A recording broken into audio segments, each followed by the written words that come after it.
Hello दोस्तों, आप सभी का स्वागत है आज की वीडियो में। आज की वीडियो में बात करेंगे जो कि मैं आपको एनसीईआरटी बुक्स का थर्ड क्लास की आपको ईवीएस से मैंने आपको स्टार्ट करा था, जो कि पहले और सेकंड क्लास में आपकी ईवीएस नहीं होती है।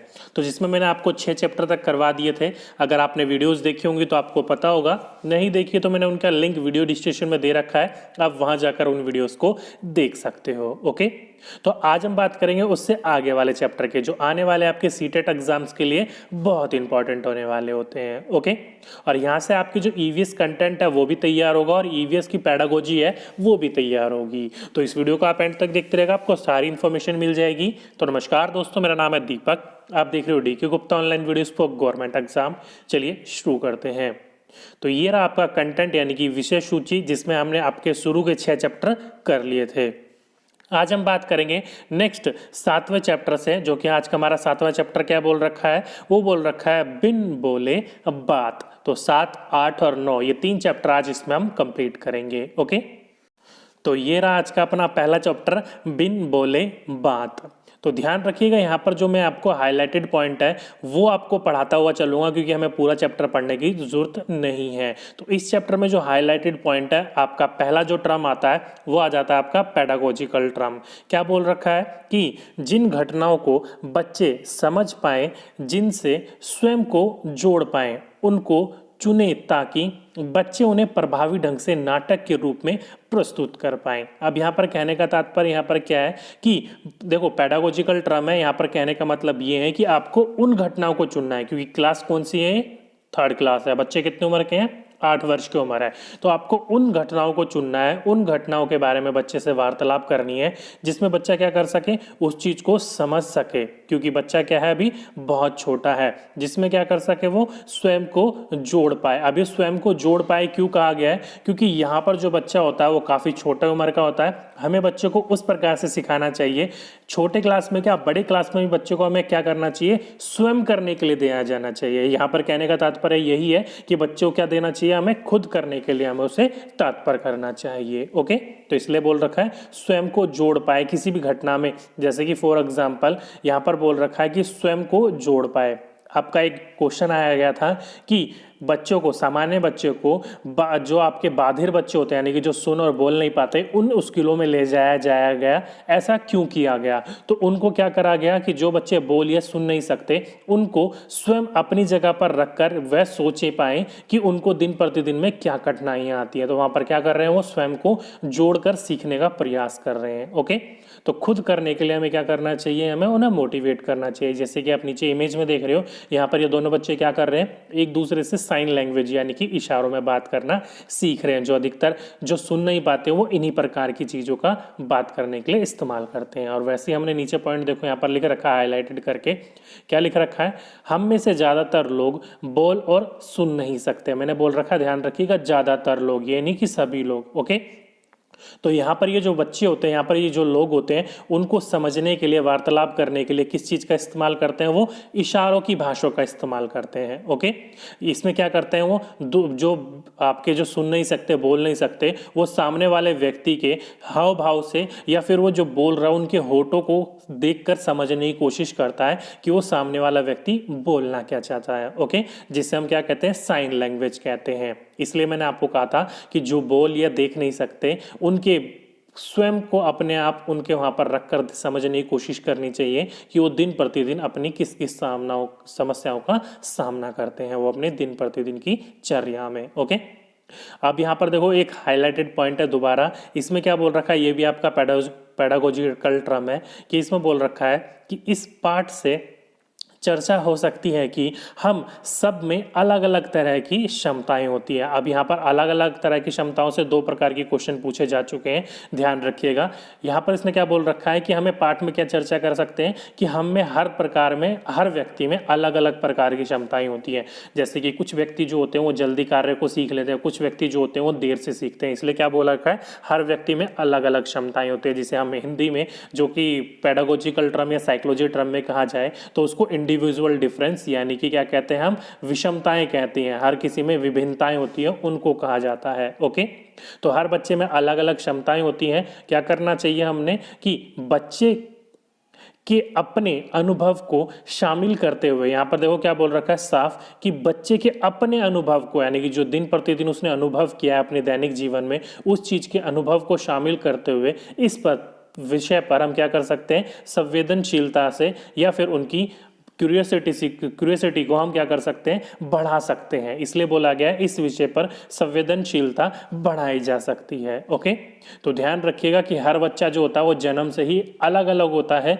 एक बच्चे को दूसरे प्रकार के बच्चे के बनने के लिए हमें बाधित नहीं करना चाहिए। हर किसी में अलग अलग तरह की क्षमता होती है, उसको उसी चीज को हमें समझना चाहिए और आगे चल के उसे उजागर करना चाहिए, ना कि बच्चे को क्या करना चाहिए, कार्बन कॉपी बनाना चाहिए। ओके, इनका कहने का तात्पर्य यहाँ पर ये है। देखो आगे क्या बोल रखा है कि हम अपनी आंखों से बहुत कुछ कहते हैं। अब यहाँ पर कहने का तात्पर्य ये है कि जब हम बातों से बोलते हैं तो अपनी आंखों से, हाव भाव से, जैसे कि फॉर एग्जांपल आपने एक मूवी देखी होगी पीके, तो पीके में उसने ना अच्छे को ना काफ़ी प्रकार से अच्छे से एबिलिएट करा था कि आंख कभी बड़ी हो जाती है। तो यहीं पर वही चीज़ बोल रखी है कि छोटे बच्चे तो बोलना सीखने से पहले ही कितना कुछ कहते हैं, और किस चीज़ से कहते हैं, वो चेहरे से, हाथों से, हाव भाव से वो अपनी सारी चीज़ें क्या करते हैं, वार्तालाप करते हैं। जैसे कि आप सभी को पता है 6 से 8 महीने का बच्चा जो होता है वो बोल नहीं पाता, लेकिन अपनी सारी चीज़ें कैसे बता देता है, इशारों में करना समझा देता है। इसलिए कहा जाता है कि बच्चा क्या करता है, वो शुरू से ही अपने हाव भाव से बोलना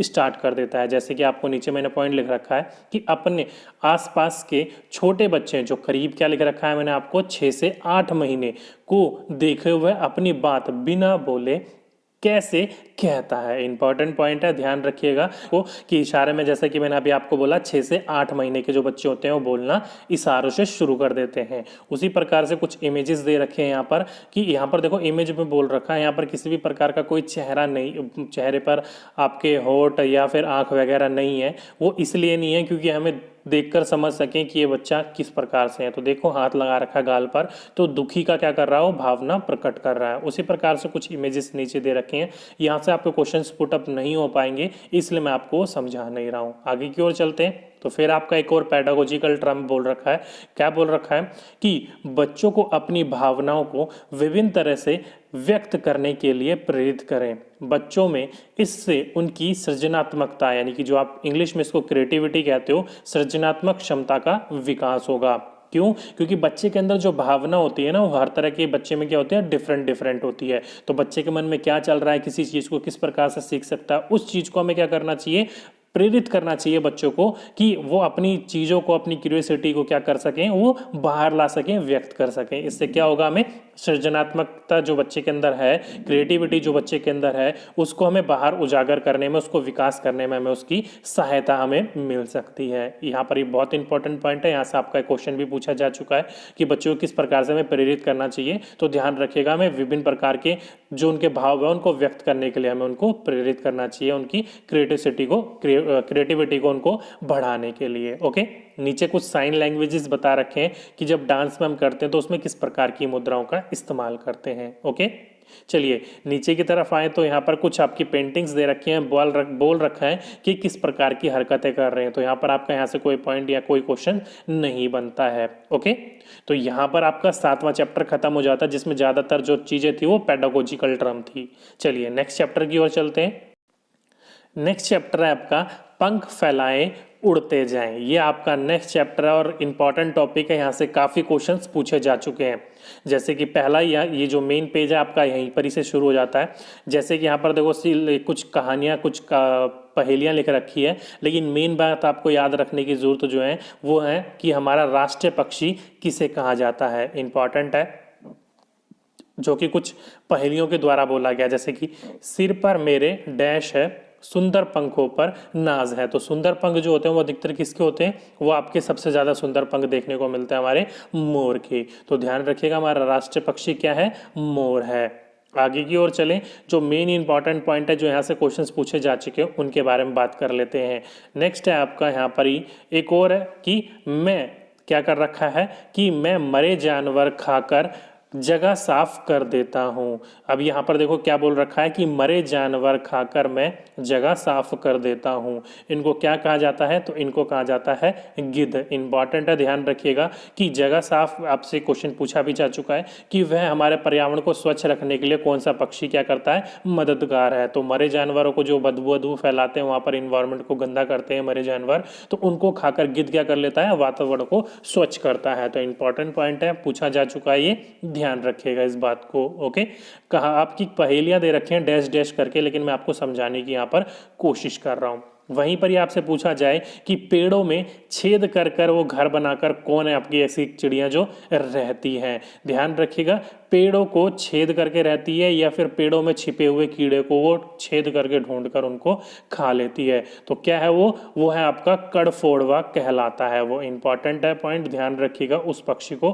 क्या कहा जाता है? कड़फोड़वा कहलाता है वो। ओके, इंपॉर्टेंट है। ऐसी करके धीरे धीरे आपके और भी हैं काफ़ी जो आपको धीरे धीरे मिलते जाएंगे। ओके, चलिए अब चलते हैं थोड़ा नीचे की तरफ। यहाँ से आपके काफ़ी क्वेश्चंस पूछे जा चुके हैं। जैसे कि पहला पेडागोजिकल टर्म पूछ लेते हैं। यहाँ पर देखो क्या बोल रखा है कि बच्चे बाहर पक्षियों को देखेंगे तो कागज़ पर आसानी से पहचान कर पाएंगे। कविता को बढ़ाने के लिए बच्चों को पक्षी के गुण पता होने से मदद मिलेगी, चाहे वह उसके नाम भी ना जानते हो। ध्यान रखिएगा, यहाँ पर क्या बोल रखा है? पूरा का पूरा चैप्टर ये पक्षियों के ऊपर है।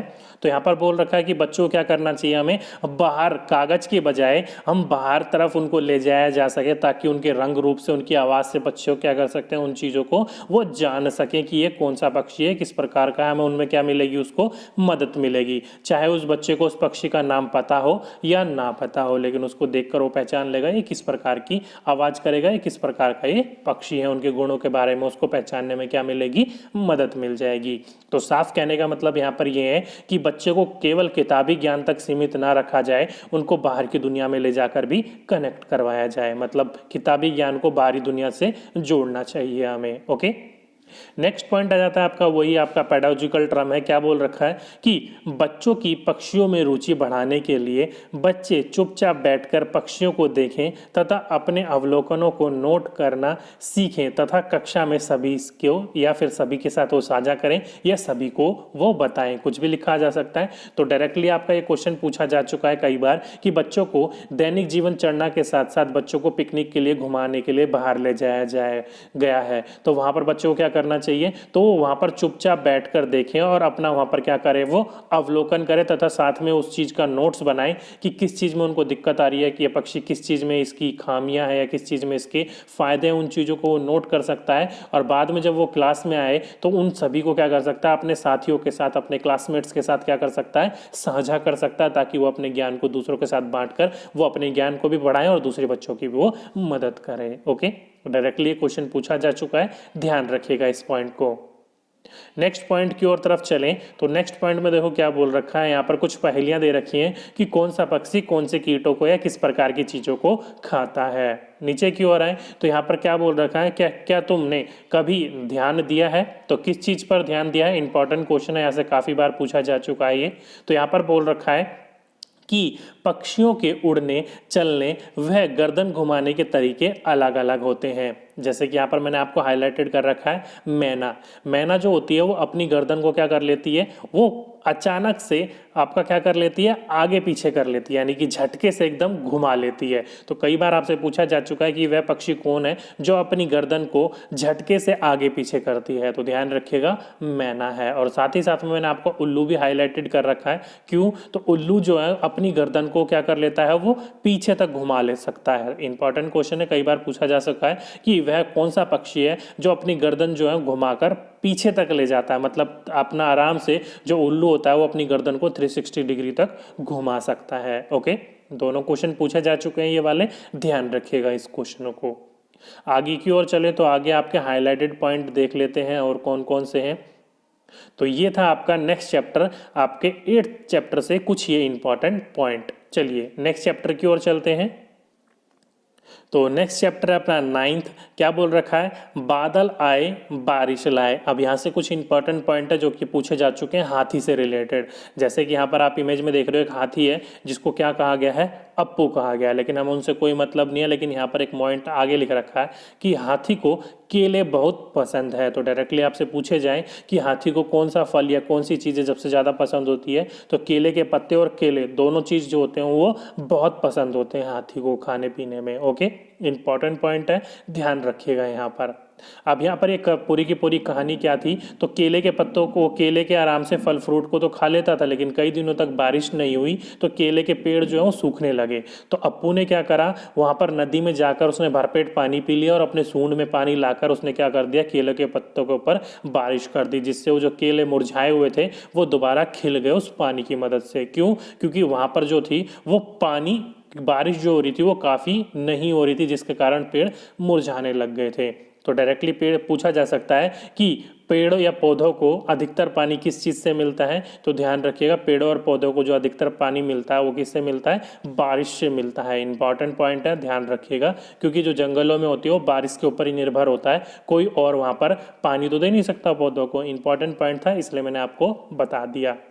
चलिए कुछ और हाईलाइटेड पॉइंट देख लेते हैं नीचे की ओर आकर।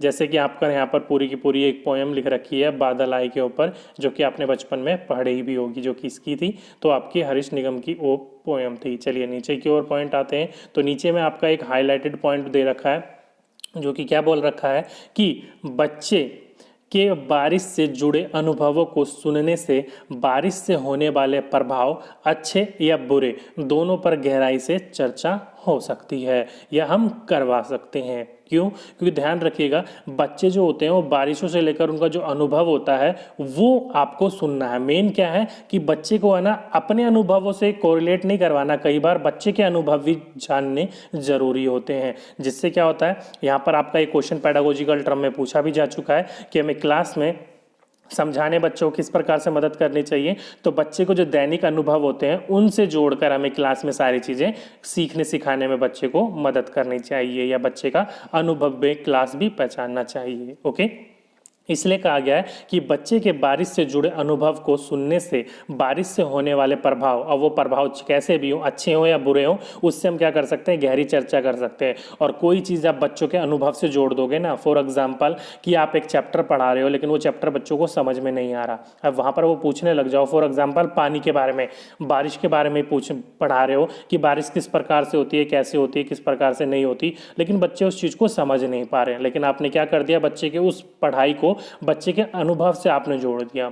जैसे कि बच्चों आपने कभी बारिश देखी है? तो बच्चे कहेंगे हाँ सर देखी है। तो आपने बारिश के दिनों में क्या क्या करा है? तो बच्चे बोलने लग जाएंगे सर हमने कागज़ की नाव बनाकर पानी में चलाया है, या नहाए हैं, या पानी में छम छम करके लात मार के खूब खेला है हमने, या पत्तों के ऊपर जो पानी की बूंदें होती है उसको हिला डुला कर इधर उधर नचा कर देखा है। तो बच्चे क्या कर रहे हैं, अपने अनुभव को आपके साथ बांट रहे हैं। तो वहाँ पर जहाँ पर बच्चों को पढ़ने में मन नहीं लग रहा था, अब बच्चे अपने अनुभव भी बता रहे हैं बच्चे को, यानी कि आपने कुछ बोला भी नहीं, कुछ समझाया भी नहीं, लेकिन हम उसको क्या ले आए, क्लासरूम में जो हम पढ़ाना चाहते थे उसी के सर्कल के इर्द गिर्द हम उसको समझा रहे हैं, घुमा रहे हैं, जिससे क्या होगा, बच्चा अच्छी तरीके से उस चीज़ को सीख पाएगा। इसलिए कहा जाता है कि बच्चे के खुद के अनुभव को भी क्लास के अंदर शामिल करना चाहिए। ओके, तो ये थे आपके 3 इंपॉर्टेंट चैप्टर, जो कि अब हमारे 9 चैप्टर हो चुके हैं। तो दोस्तों आज के वीडियो में बस इतना ही। अब मुझे नीचे कमेंट बॉक्स में ज़रूर लिख के बताइएगा कि ये पूरा का पूरा टॉपिक आपको कैसा लगा।